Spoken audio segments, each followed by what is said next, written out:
Bonsoir et ravi de vous retrouver pour la deuxième partie de cette émission Aux plus belles Massarthes, consacrée, comme vous le savez, au patrimoine sartois. Nous sommes contents ce soir d'avoir pu partager les images du village de Télocher en votre compagnie, un village dont nous allons reparler bien évidemment dans quelques instants avec Pascal Mariette. Pascal, bonsoir. Bonsoir. Notre expert en patrimoine sartois qui reviendra bien évidemment sur les choses à voir du côté de Télocher. Des choses à voir à Télocher. De belles choses, ouais. Et puis, en attendant que Emeline Falampin nous rejoigne pour parler des commerces, c'est Pilou Souchère qui va ouvrir le bal, peut-être, ce soir, et qui nous parlera du patois avec un sujet bien d'actualité, mon cher Pilou, hein, n'est-ce pas? Exactement, oui, bien d'actualité, on va causer des paysans. Eh bien, super. Pilou, on se retrouve dans quelques minutes. Le temps, on va laisser à Pascal pour nous parler de Télocher.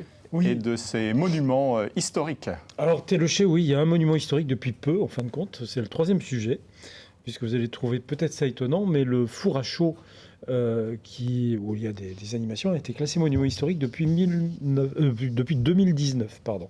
Donc, on va passer, excusez-moi, on revient en arrière, c'est ce fameux four à chaud, mais on va commencer par la chronologie. Et à Télocher, il y a une belle croix archaïque. Voilà, la croix archaïque. Alors, les croix archaïques, on a l'habitude de les voir dans le Nord-Sarthe. Dans le Nord-Sarthe, à chaque coin de chemin, ça donnait les directions, etc. Alors là, il y a une discussion sur de quelle époque, parce qu'évidemment, sur les pierres, on ne sait jamais vraiment de quelle époque c'est.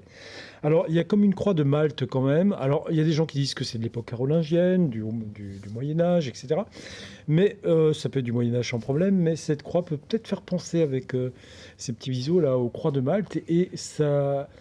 C'est peut-être en relation avec le deuxième sujet qui est la chapelle Notre-Dame de l'Épine. Alors, Et cette croix, mon cher Pascal, où est-ce qu'on peut la croiser? À quel endroit elle se trouve? Elle est dans un chemin qui s'appelle... Alors, non, je suis désolé. Je ne saurais pas vous l'indiquer comme ça. Oui, à l'extérieur, elle est visible. Et cette croix... comme dans le Nord-Sarthe, souvent, ces croix permettaient de se diriger. Moi, je parle souvent des croix de la commanderie du Guélion à Fresnay, où tout autour, on a des croix avec des disques en dessous, qui sont des disques presque solaires, on pourrait dire, qui donnaient la direction de la commanderie. Et là, c'est pour ça que ça m'a fait beaucoup penser à un appel du pied, c'est-à-dire une direction, et les diriger peut-être vers la chapelle Notre-Dame de l'Épine, qui appartenait à un moment à la commanderie de Saint-Jean, enfin au Saint-Jean de Jérusalem, de l'ordre de Malte, et qui possédait cette magnifique chapelle.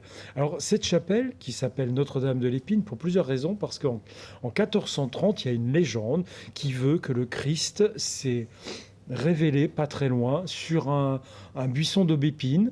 Donc aubépine et des épines, hein, ça pique, donc c'est pour ça que ça s'appelle la chapelle Notre-Dame de l'Épine. Et donc elle serait apparue, et depuis il y a eu des pèlerinages qui ont peut-être disparu. Je ne sais pas s'il y a encore quelques pèlerinages sur cette chapelle. Et donc c'est ce buisson, c'est pas le buisson ardent, mais c'est le buisson d'aubépine qui aurait donné le nom à cette chapelle. Mais c'est un lieu de pèlerinage. On sait que le pèlerinage avait lieu toujours le mardi de Pâques. Et donc, les gens se rendaient dans cette petite chapelle. Et aujourd'hui encore, si je peux me permettre, je crois qu'il y a encore des pèlerinages. Oui, à la Pentecôte, hein, c'est ça, Pascal? À la Pentecôte. Voilà, pour les Télochéens et plus. Donc, c'est 7 semaines après Pâques. Mais après... le pèlerinage, donc cette chapelle évidemment a perduré donc du 15e, 16e siècle, et même au 17e siècle, elle subit une restauration qui lui permet de rester en place grâce à la veuve du seigneur de Possé. Et surtout, elle est réputée, alors on va rentrer à l'intérieur, pour ses fresques, parce qu'il y a de magnifiques fresques du XVe siècle, et il y a donc un joli petit retable, donc on a un petit personnage, mais on a aussi un Saint-Christophe avec son bâton. Alors non, c'est pas le Saint-Christophe, on continue encore un petit peu les photos. Et il y a un Saint-Christophe, on le voit à gauche avec son bâton. Un Saint-Christophe qui domine, c'est des peintures assez, comme on retrouve un peu partout dans la Sarthe. Mais en bon état. Et en bon état. Et donc je vous conseille d'aller voir cette magnifique chapelle, qui est peu connue parce que c'est aux portes du Mont Télocher. Hein, et on comprend pourquoi on parle d'elle comme l'une des plus belles chapelles du Bellinois. Du Bellinois, oui. Alors il y a celle de Légnamblin aussi que j'aime bien. Il y en a une en particulier que j'aime bien. C'est Sainte-Anne de Saunier. Oui. Troisième sujet, c'est notre monument historique. Alors je ne sais pas si elle va être peut-être inscrite, cette chapelle, ou classée. Je ne sais pas si ça a été fait. Oui, monument historique, je crois. Monument historique. Et là, on a... Parce qu'avant, en Téléchet, il n'y avait pas de monument historique. Mais là, vous allez me dire, oui, on a classé, on a inscrit, pas classé, inscrit en monument historique l'ancien four à chaud, qui est des années qui a été construit sous cette forme en 1927, mais les fours à chaud existaient depuis le 18e, 19e siècle. Et si on regarde sur la photo, juste derrière le four à chaud, on voit ces crêtes de calcaire où on extrayait évidemment le calcaire pour le calciner, pour en faire de la chaux pour utiliser à la construction. Pour faire du mortier, pour faire, etc., voilà, c'est ça, qui est le meilleur mortier qui remonte depuis les Romains. D'ailleurs, quand on voit la muraille, l'enceinte romaine du Mans, on voit bien que les mortiers ont tenu le temps, presque, je dis souvent presque 2000 ans. Les Romains, on a des murs au Mans du 1er siècle, vraiment qui tiennent encore avec ces mortiers. Et donc, ça a été du 18e au 19e siècle, donc on peut imaginer les anciens fours à chaud. Il y en a beaucoup aussi dans le Nord-Sarthe, je fais encore référence au Nord-Sarthe ou du côté de Sillé, où on a ces grandes rampes, on avait eu l'occasion d'en parler lors de précédentes émissions, où on amenait les charrues en haut, on versait le calcaire et on avait le foyer en bas. Mais évidemment, dans les années 20, on modernise et on fait un four à chaud en béton armé. Alors là, c'est les premières technologies, c'est vraiment l'arrivée du béton armé. On a quand même une tour de 22 mètres de haut, c'est pas rien, il y a vraiment un très beau travail. Et puis ce four à chaud va fonctionner jusqu'à la Seconde Guerre mondiale. Il y a un petit problème à la sortie de la guerre mondiale, mais elle va être repris, le four à chaud va être repris pour quelques années, jusqu'aux années 1950, et là, ça va s'arrêter. Et aujourd'hui, depuis 2015, eh bien, il y a eu l'acquisition du lieu par les actuels propriétaires pour réaliser donc un projet culturel qui fonctionne aujourd'hui. C'est Isabelle Cagny et Sylvain Michou qui ont vraiment... Alors, sur les photos qui ont été prises il y a quelques temps, il n'y a pas le dôme, il y a un dôme maintenant qui a été une structure qu'on a pu voir d'ailleurs dans le reportage de la première partie. Avec le maire, nous sommes allés sur place. Et donc, voilà, depuis 2015, c'est vraiment un lieu de spectacle qui est facile d'accès, facile à accéder. Je vous conseille de y aller. Si vous êtes Manceau, c'est vraiment à 10 minutes aux portes du Mans. Ouais, puis je crois même que c'est dans les années 20 ou années 30, la chaux a servi notamment à fabriquer les routes voisines et notamment celle du circuit des 24 heures, puisque la ligne droite des Hunaudières est très proche de Téléchet. Juste à côté. Voilà. Et entre 1950 et 2015, il ne s'est rien passé. Non, c'était vide. Alors si, il y a eu, je crois, un fabricant de palettes qui a dû utiliser le lieu, mais pas les fours. C'est vrai que là, c'est une bonne idée, en fait, d'avoir recyclé ce lieu par 2 personnes, en l'occurrence, qui organisent des grandes manifestations, des soirées. Le printemps arrivé jusqu'à tout l'été. Je crois que ça connaît un vif succès, quoi. Et on a vraiment, en arrière-plan, enfin, vraiment, c'est majestueux. Enfin, je trouve ça intéressant, très, très intéressant d'utiliser des lieux et les faire revivre. Et surtout, c'est l'histoire industrielle de notre pays. C'est pour ça qu'il y a de plus en plus de classements de bâtiments industriels plus que d'églises aujourd'hui. Parce que c'est aussi c'est notre patrimoine.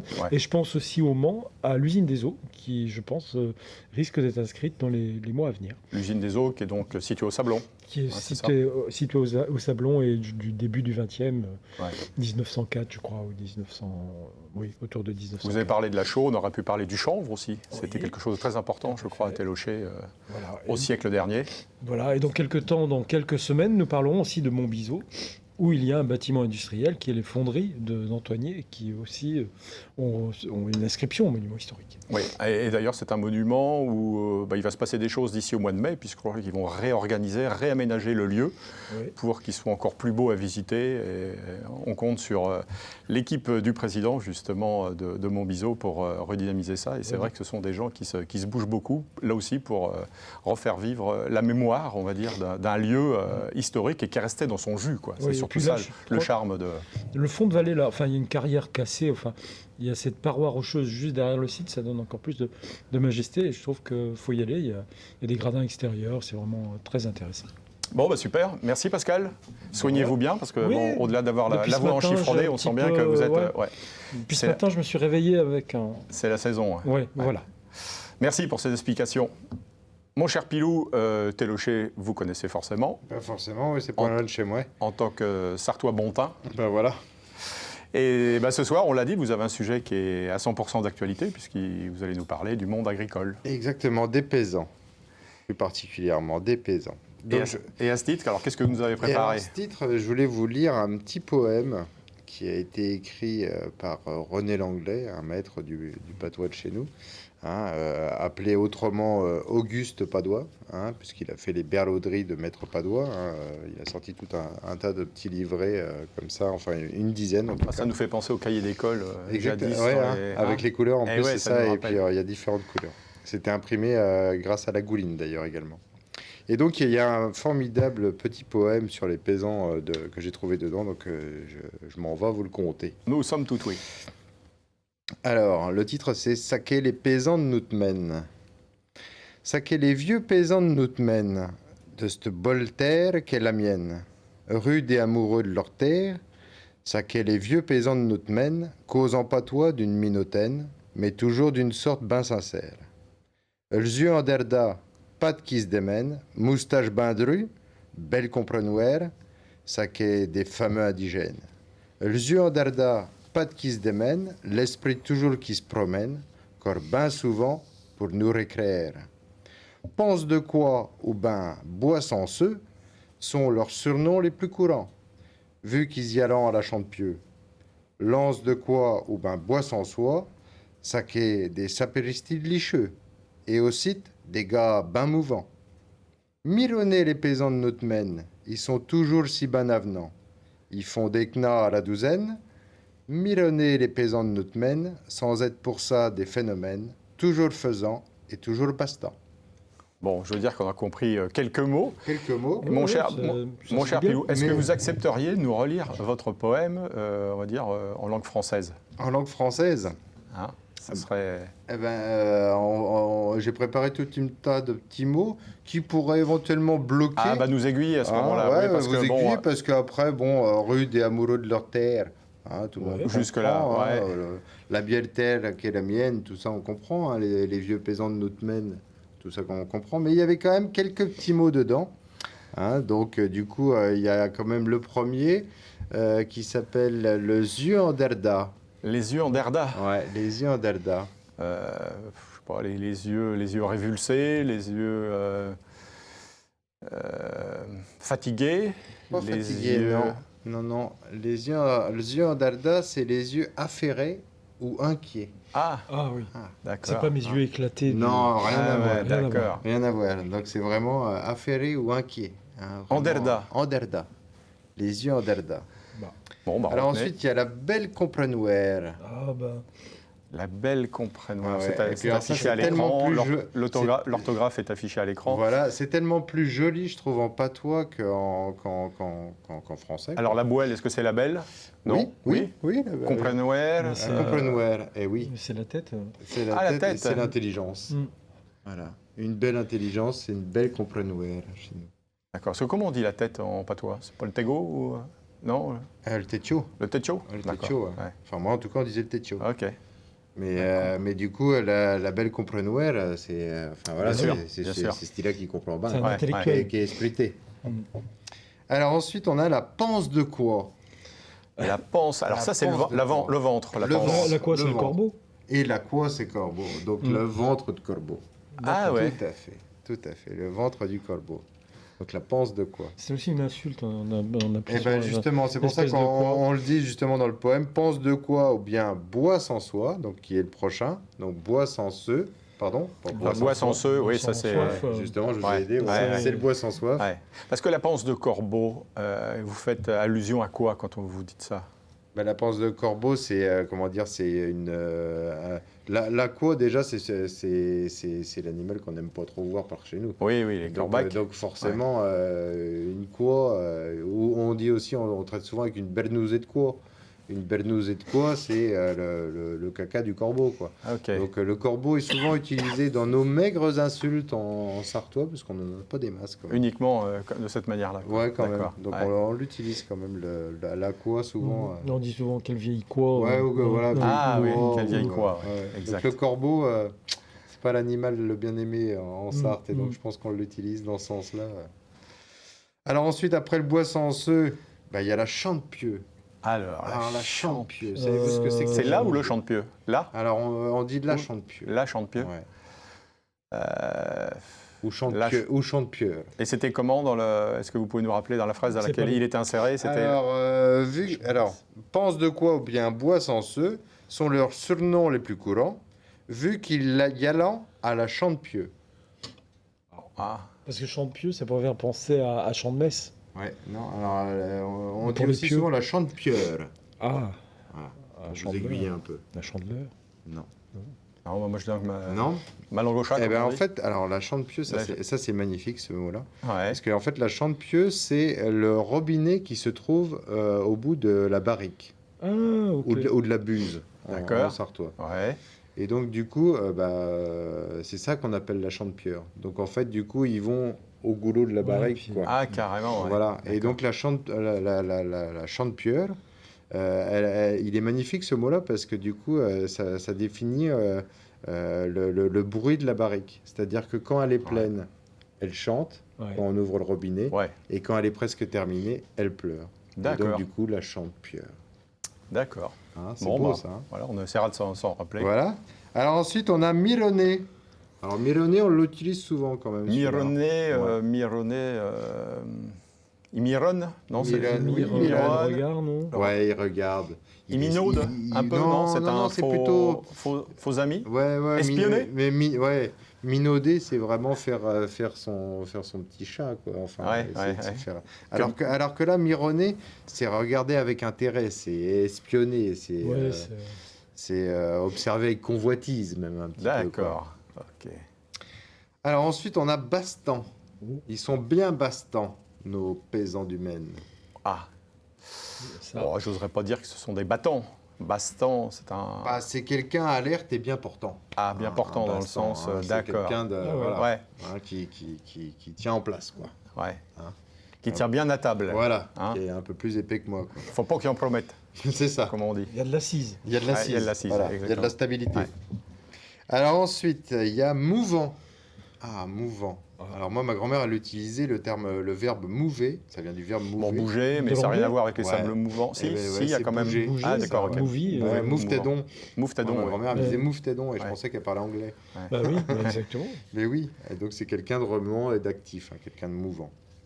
Et alors les kna, pour finir avec les mots, après on va passer à quelques petites expressions. Les kna. Qu'est-ce qu'il y a? Qu'est-ce qui... Non. Les kna. Les kna. Les kna. Oh non, mais alors là... Et alors c'est un synonyme de kenyo.